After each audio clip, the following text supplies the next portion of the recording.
Donc, on a cette histoire de serpent qui est au centre du mythe. Et Mhm. on a le nectar d'immortalité qui est aussi au centre du mythe. C'est-à-dire que on est en face de Dieu, de les dieux, hein, au pluriel, Mhm. qui à cette époque ne sont pas immortels. Ils n'ont pas encore l'immortalité. Et ils ont des cousins qu'ils sont, on va les appeler des démons, mais pas dans le sens judéo-chrétien du terme. Ce Oui. sont des asuras, ce sont leurs cousins. Et voilà, les deux vont s'allier. L'être suprême Vishnu va leur demander de s'allier pour fabriquer le nectar d'immortalité. Et pour fabriquer ce nectar, on leur demande de barater la mer de lait. Donc la mer de lait, on va Mhm. considérer que c'est la voie lactée. Oui.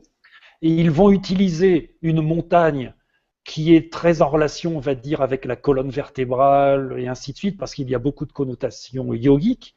Et comme corde à barater, ils vont utiliser le roi des serpents.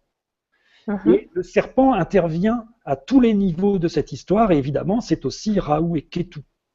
Le premier point important, c'est que au moment de commencer le barattage, les dieux se mettent du côté de la tête, Oui. mais les démons refusent. Ils disent non, il n'en est pas question, parce qu'ils appellent la queue membre défavorable. Autre point important, les dieux ont promis à Vishnu d'accéder à toutes les demandes de leurs cousins.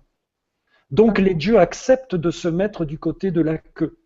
C'est très important parce que quand ils commencent à barater, puis ils baratent pendant 1000 ans, eh Mhm. bien, les 1000 têtes, en fait, les 1000 têtes, hein, comme c'est décrit dans le mythe, crachent des venins, des fumées toxiques, etc. Et donc, les démons sont dans une position très difficile. Alors que les dieux qui se retrouvent à la queue, par contre, eh bien, au contraire, sont rafraîchis par la brise, par les vagues de l'océan. Mhm. Donc ça, c'est le premier point. Les dieux sont du côté De de la la queue. queue, donc de Ketu. Mhm. Et pourquoi? Parce que c'est le premier sens psychologique important. La tête est liée à l'avidité et à l'attachement. La queue est liée, on verra pour l'avidité, mais elle est liée au détachement. Et Oui. d'ailleurs, la queue, Ketu, est liée chez les hindous aux ascètes, aux yogis, aux Mhm. renonçants. Alors que la tête est liée à la jouissance matérielle.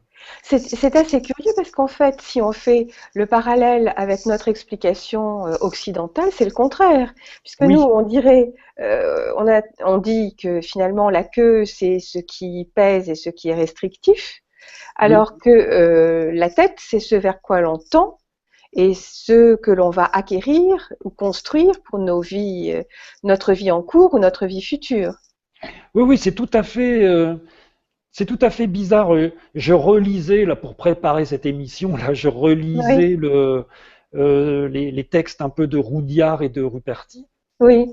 Et ils ont, comme explication, ils disent tout simplement que traditionnellement, le Nord est considéré comme positif, ce qui se comprend quand on habite l'hémisphère Nord. Oui, l'étoile du Voilà. Nord, l'étoile du Berger, c'est quand même notre référence absolue Oui, d'orientation, en tout et puis cas. on a le soleil est beaucoup plus. Voilà, le soleil, quand le soleil vient vers le nord, c'est là où il brille, c'est là où il brûle, etc. Quand Oui, le soleil part vers le sud, oui, évidemment, bon, il y a un assombrissement.